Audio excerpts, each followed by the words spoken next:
Okay, let's go.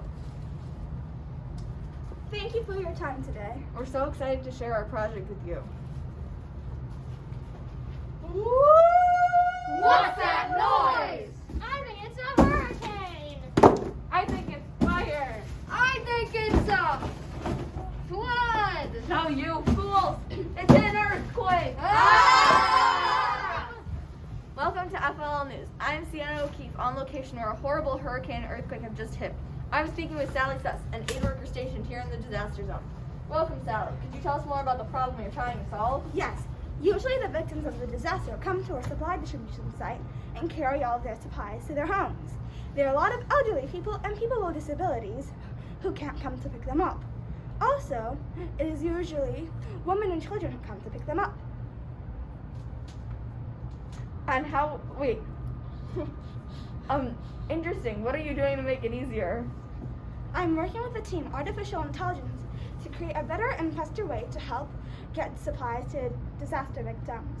To help with our research, we asked a few experts questions about disasters. Here are the experts we talked to. Thank you, Sally. Now, welcome. Could you please introduce yourself? My name is John Patterson, and I am a regional humanitarian advisor for Eastern Europe for USAID, which is the United States Agency for International Development. I worked in disasters all over the world, but I am currently stationed in Budapest. The problem is really what we call the last mile. Last mile? What is that? The last mile is the last part of the cargo's journey. People must walk to a distribution center from 2 to 5 miles round trip, and they need a way to get supplies back to their houses easily. People who cannot leave their houses rely on neighbors or aid workers to bring supplies to them. Our disaster sites are only open for 24 hours, so disaster victims do not have much time to get supplies. A solution to the last mile would need to be cheap, lightweight, easy to transport, and able to go over rough terrain. Thank you for that information, John. Could you please introduce yourself? I'm Kiki Sutherland, Direct Services Manager from the American Red Cross. My job is to make sure we can respond to disasters whenever they happen. My colleague, Jeff Dillon, also helps.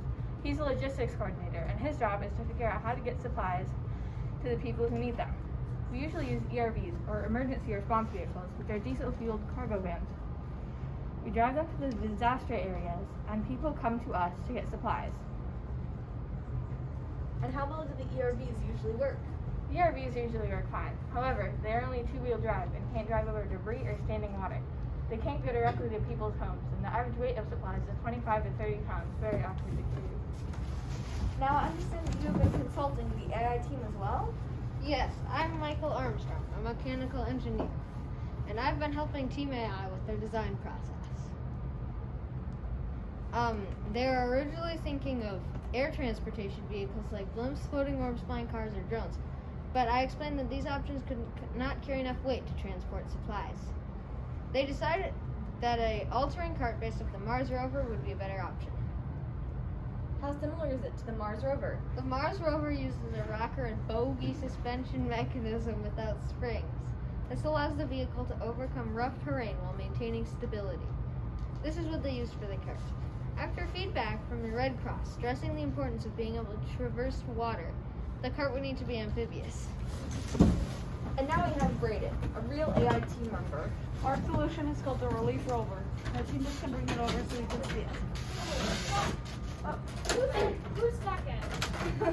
It is liquid and compact, so the Red Cross could load you into each ERV and use them to distribute supplies to houses. The total cost of this solution is about $200, but if it was made of bamboo, it would be less than $50. So the USAID and FEMA could afford to put them on cargo planes and just give them out to disaster victims in remote locations.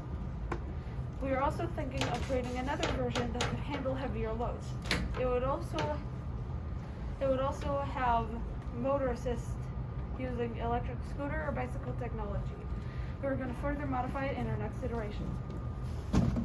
Thank you for that demonstration, artificial intelligence. This has been Sienna O'Keefe from FLL News, where the children of today are solving tomorrow's problems. Back to you, judges. Good job, guys. Can you show me a little bit more about this cart? So, when you pull up on one of the wheels,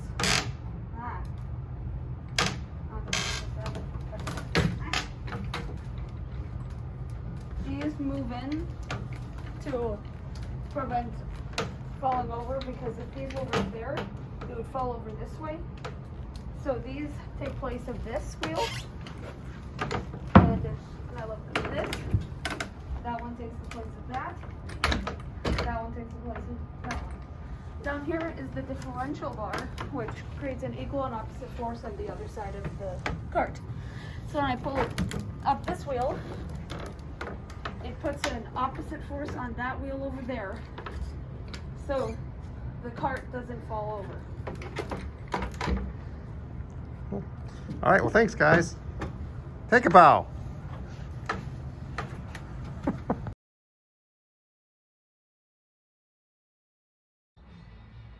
Ready?